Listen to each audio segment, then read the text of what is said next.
नमस्कार, मैं कमलेश कबीर आपका एक बार फिर स्वागत करता हूं इस नए एपिसोड में। आज के इस एपिसोड में हम बात करेंगे झारखंड की। झारखंड की राजनीति में आप सभी को पता है हेमंत सोरेन, जो कि पूर्व मुख्यमंत्री हो चुके हैं और अभी वो जेल में बंद है।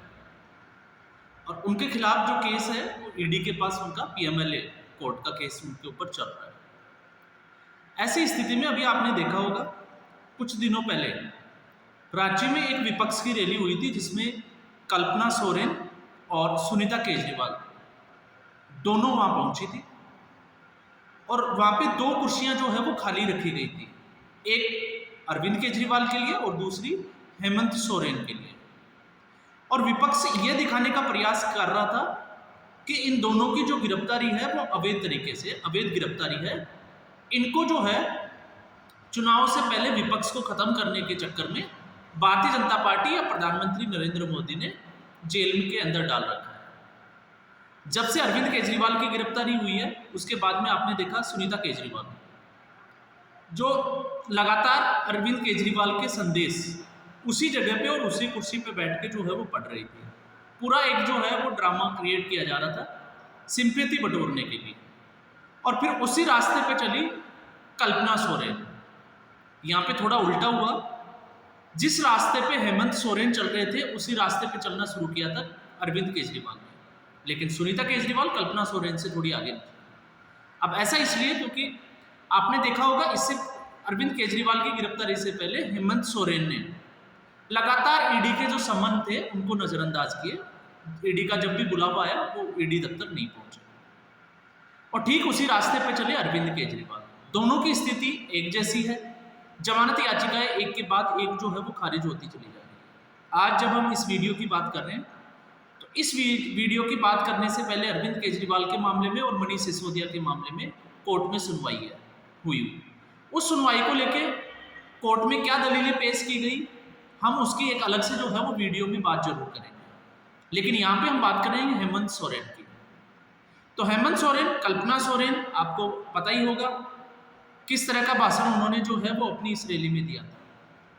तो विपक्ष का जो मुद्दा था, जिस मुद्दे की विपक्ष बात कर रहा था कि विपक्ष को खत्म करने के लिए भारतीय जनता पार्टी या नरेंद्र मोदी ऐसा कर रहे हैं, आज उसी केस में हेमंत सोरेन के खिलाफ जो है वो इस केस में, जिसको हम कहें कि पुख्ता सबूत और मजबूत साक्ष्य जो है वो ईडी के हाथ लगे हैं। अब हुआ क्या है जरा हम थोड़ा सा उसको समझ लेते हैं। हेमंत सोरेन के ऊपर है आरोप जो है वो जमीन घोटाले से जुड़े हुए हैं, जैसे अरविंद केजरीवाल पे शराब घोटाले। तो हेमंत सोरेन का जो रांची का जो जोनल कार्यालय है ईडी का, वहां पे इससे आपने सुना होगा, अगर आपको नई खबर का पता तो मैं आपको बता देता हूँ, 12 दिन से इस जोनल कार्यालय में ईडी की जो रिमांड है उसके ऊपर 4 व्यक्ति है जिनमें जमीन कारोबार से जुड़े हुए लोग भी शामिल हैं। और उन लोगों में अगर हम बात करें तो झारखंड मुक्ति मोर्चा के नेता अंतु तिर्की, जमीन कारोबारी अफसर अली, विपिन सिंह, प्रियरंजन सहाय और इरशाद अख्तर, इन 5 लोगों की ईडी ने जो है वो रिमांड ली थी और इनसे 5 से आमने सामने बिठाकर पूछताछ जारी थी।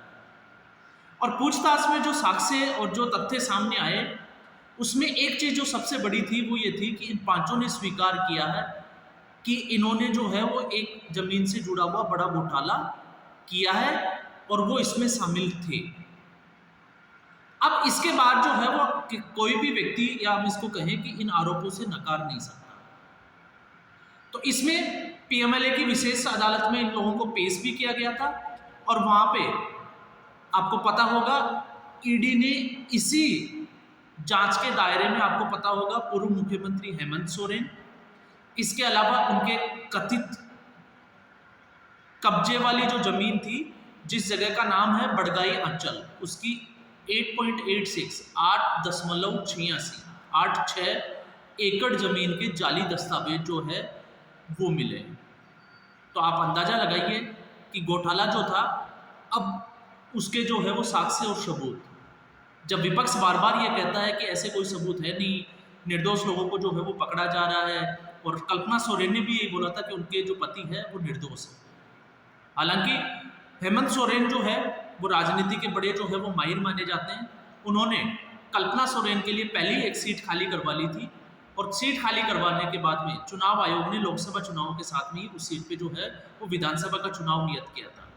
तो ऐसी स्थिति में कल्पना सोरेन अगर वहाँ जीत जाती है तो एक संभावना बनती है कि चंपई सोरेन को हटाकर वापस से कल्पना सोरेन को वहाँ पे मुख्यमंत्री बना दिया जाए। लेकिन अरविंद केजरीवाल इस मामले में थोड़े जो है वो पीछे रहते हुए दिखाई देते हैं।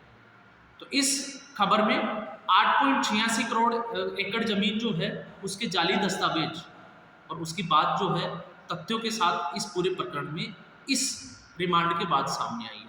इसके अलावा कुछ जो जमीन है जिसमें हम बात करें बड़गाई अंचल के गाड़ी मोजा एक जगह है, वहाँ पे 4.83 एकड़ जमीन जो है उसके भी जाली दस्तावेज या हम इसका कहें कि दस्तावेज मिले हैं, जिसमें खाता संख्या 53 और प्लॉट नंबर 31, 32, 33, 35, 36, 38, 72 व 73 के कागजात मिले हैं। और इन सभी लोगों ने जो है वो ऐसा कुछ जो है वो मिलकर एक बड़ा, जिसको हम कहें कि चाहे वो जाली दस्तावेज कह सकते हैं या जाली तरीके से इनके दस्तावेज बना के और खरीद फरोख्त का पूरा जो है वो मामला सामने आया है। तो इससे एक चीज़ जो साफ हो जाती है कि घोटाला जो है वो हुआ है। और जो अब तक ये कह रहे थे कि घोटाला नहीं हुआ, तो फिर ये साक्ष्य और सबूत जो कोर्ट में पेश किए हैं ईडी ने और इन लोगों का कबूलनामा, तो अब जो है वो इनके बयान होने बाकी है। लेकिन कबूलनामा जो है वो आपको पता होगा कि जब भी ऐसी कोई एजेंसी जो है वो पूछताछ के दौरान सबूत इकट्ठा करती है तो कहीं ना कहीं जो है उसके फुटेज भी लिए जाते हैं। तो इससे जो है अब हेमंत सोरेन का बचना जो है वो मुश्किल होता जा रहा है। और इससे जो है वो विपक्ष या झारखंड मुक्ति मोर्चा जो खुद एक पार्टी है, लोकसभा चुनाव लड़ रही है, वो भी जो है वो बैकफुट पे आ गई है। तो इस प्रकरण में आपको ये भी पता होगा कि राजस्व उपनिरीक्षक भानु प्रताप सिंह, विनोद सिंह, हिलेरियस कच्छप व राजकुमार पाहन, इनके विरुद्ध जो है वो ईडी ने पहले ही चार्जशीट दाखिल कर दी थी। लेकिन ये कुछ जो जमीनों के जो दलाल होते हैं, जिन लोगों के नाम अभी हमने लिए थे, इरशाद अख्तर, इसके अलावा जो है अफसर अली, विपिन सिंह और प्रिय रंजन सहाय, इन लोगों की आपस में अंतु तिर्की के साथ में बैठकर जब पूछताछ में ये बातें सामने आई तो अब ईडी जो है इस कार्रवाई को और तेज कर रही है। और आने वाले दिनों में इसमें आप देखोगे कि और तेजी से जो है वो डेवलपमेंट हमें दिखाई देगा। तो एक चीज़ तो तय है कि एक कहावत है कि चोर मचाए शोर।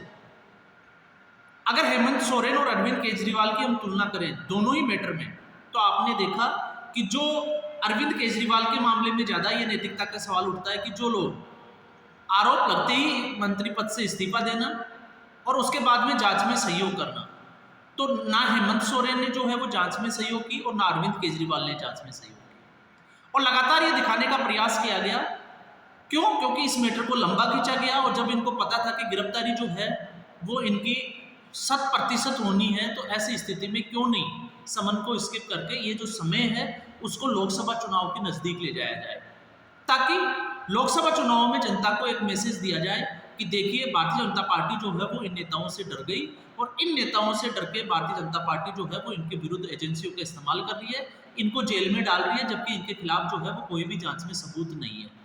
अगर जांच में सबूत होते तो ईडी जो है वो उनको पहले ही समन पे या इससे पहले ही जो है वो गिरफ्तार कर चुकी होती। लेकिन अब जब ये साक्ष्य सामने आ जाते हैं और सबसे बड़ा जो प्रमाण है वो ये होता है कि अगर इनके खिलाफ कोई साक्ष्य और सबूत नहीं है तो फिर कोर्ट इनको जमानत क्यों नहीं दे रही है। संजय सिंह के मामले में आपने देखा ईडी ने विरोध नहीं किया और उनको जमानत मिल गई, लेकिन फिर इन लोगों को जमानत क्यों नहीं मिल रही? क्योंकि इससे पहले संजय राउत को भी अरेस्ट किया गया था लेकिन उनको भी जमानत मिल गई।